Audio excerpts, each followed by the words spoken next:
আসসালামু আলাইকুম। নতুন আরও একটি পর্বে আপনাদের সবাইকে স্বাগত। আজকের পর্বে তৈরি করে দেখাবো হোটেলের মতো করে ঘরে তৈরি পারফেক্ট আলু পুরির রেসিপি। খুব সহজভাবে এই রেসিপিটা আপনাদের সামনে প্রেজেন্ট করেছি। আশা করছি আপনাদের সকলের কাছে এই রেসিপিটা ভালো লাগবে। প্রথমে একটা বাটিতে আমি নিয়ে নিলাম 1.5 কাপ পরিমাপে ময়দা, আর এর মধ্যে দিয়ে দিলাম আধা চা চামচ আর তার সাথে 1/4 চা চামচ লবণ। এবার শুকনো উপকরণগুলোকে একসাথে ভালোভাবে মিশিয়ে নিচ্ছি। আর মেশানো হয়ে গেলে এর মধ্যে দিয়ে দিব 2 টেবিল চামচ রান্নার রেগুলার তেল। আর তেলটা দিয়ে দেওয়া হয়ে গেলে ভালোভাবে ময়দার সাথে মিশিয়ে নিতে হবে। আর এই তেল ব্যবহার করার কারণে পুরিগুলোর উপরের অংশটা কিন্তু অনেকটা ক্রিস্পি হয়, যার কারণে খেতে ভালো লাগে। ভালোভাবে মিশানো হয়ে গেলে এর মধ্যে অল্প অল্প করে নর্মাল পানি দিয়ে একটা খামির তৈরি করে নিতে হবে।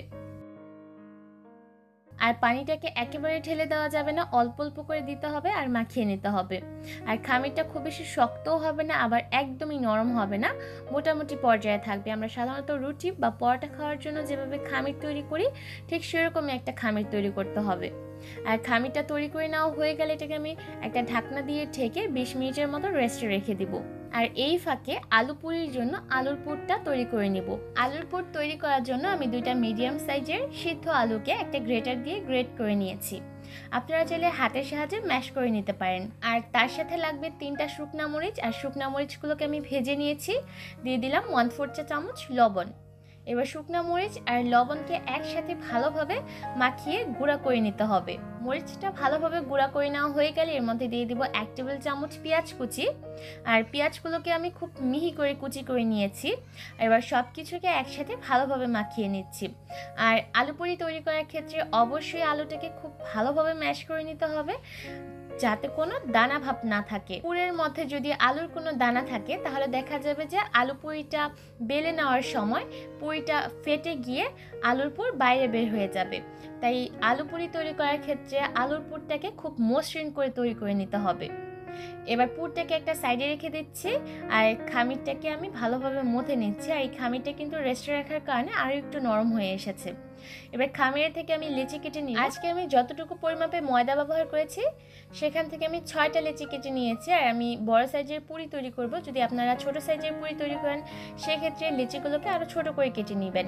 এবার একটা লেচি নিয়ে নিব, আর বাকিগুলোকে আবারও ঢাকনা দিয়ে ঢেকে রেখে দিব, যাতে উপরের অংশ ড্রাই না হয়ে যায়। এবার লেচিটাকে হাতের সাহায্যে ঘুরিয়ে ঘুরিয়ে পাতলা রুটির মতো তৈরি করে নিতে হবে। তারপর মাঝ বরাবর দিয়ে আগে থেকে তৈরি করে নেওয়া আলুর পুরটা দিয়ে দিতে হবে। প্রথম অবস্থাতেই রুটিটাকে খুব বেশি পাতলা করা যাবে না, এতে করে কিন্তু পুরিটা বেলে নেওয়ার সময় ছিঁড়ে যেতে পারে। তো একটু মোটা করেই রুটিটাকে তৈরি করে নিয়ে মাঝ বরাবর দিয়ে আলুর পুর দিয়ে ভালোভাবে সিল করে দিতে হবে। আর একটু ভালোভাবে সিল করবেন, যাতে করে আলুর কোনো অংশ বাইরে না বের হয়ে থাকে। খুব ভালোভাবে সিল করে দিতে হবে, যাতে করে পুরিগুলো বেলে নেওয়ার সময় ফেটে না যায়। অনেক সময় দেখা যায় যে আলু পুরিটা বেলে নেওয়ার সময় পুরটা বাইরে বের হয়ে যায়। তো আপনি যদি প্রথমেই ভালোভাবে সিল করে নেন তাহলে কিন্তু এই সমস্যাটা আর হয় না। একইভাবে করে সবগুলো লেচি দিয়েই আলুর পুরটাকে কভার করে নিয়ে তারপর আমি পুরিগুলোকে বেলতে চলে যাব। আর খুব ভালো হয় যে জায়গায় আপনি পুরিগুলো বেলে নেবেন সেখানে একটু তেল মাখিয়ে নিলে, এতে করে পুরিগুলো বেলে নিতে অনেকটা সুবিধা হবে। আমি লেচির উপর সামান্য পরিমাণ তেল দিয়ে দিয়েছি। এবার একটা বেলুনের সাহায্যে হালকা হাতে প্রেস করে রুটিগুলোকে বেলে নিতে হবে।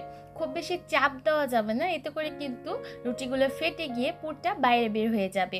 আলতো হাতে প্রেস করলেই দেখবেন রুটিগুলো খুব সুন্দরভাবে বেলে নেওয়া যাবে। আর রুটিগুলোকে খুব বেশি পাতলা করার প্রয়োজন নেই। আমরা সাধারণত যতটুকু পাতলা করে রুটি খাই তার থেকে একটু মোটা করে এই পুরিগুলোকে তৈরি করে নিতে হবে।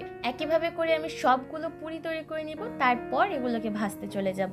ভাজার জন্য তেলটাকে অবশ্যই খুব ভালোভাবে গরম হতে হবে, যাতে করে পুরিগুলো তেলে দেওয়ার সাথে সাথেই টকবক করে ফুটতে থাকে। পুরিগুলো তেলে ছাড়ার 10 সেকেন্ডের মধ্যেই দেখবেন পুরিগুলো তেলের উপর ভেসে উঠবে।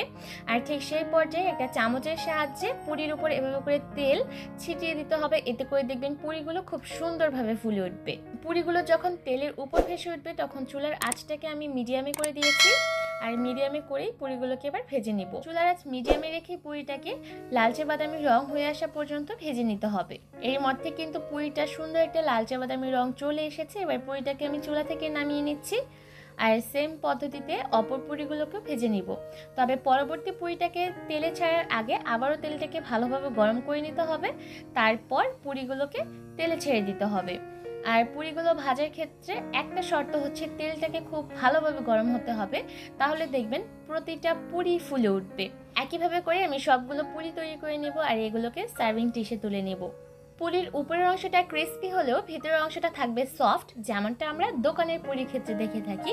আর এই পুরিটা ঠিক সেরকমই হয়েছে, আর সেই সাথে ভিতরের পুরটাও একদম পুরো পুরির গায়ে ছড়িয়ে পড়েছে। আজকের রেসিপি ফলো করে যদি আপনারা বাড়িতে পুরি তৈরি করেন, তাহলে আপনাদের পুরিও হবে হোটেলের মতো করে পারফেক্ট। আশা করি আজকের রেসিপি আপনাদের কাছে ভালো লেগেছে, বাড়িতে অবশ্যই রেসিপিটা ট্রাই করবেন। আজকের মতো এখানেই বিদায় নিচ্ছি, ভালো থাকবেন সবাই, আল্লাহ হাফেজ।